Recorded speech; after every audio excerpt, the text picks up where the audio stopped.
TV ko tulog.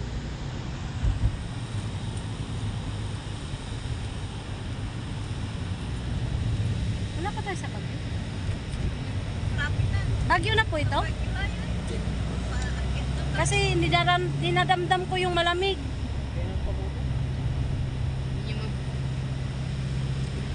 Dapat may lagayan tayo dito. Paano na ba to? Hawakan mo nga, Beth. Tata na lang.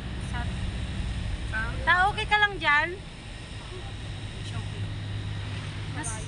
Baka nasusuka ka. May candy pa dito. Wala kayo susuka? Ako din wala ko isusuka.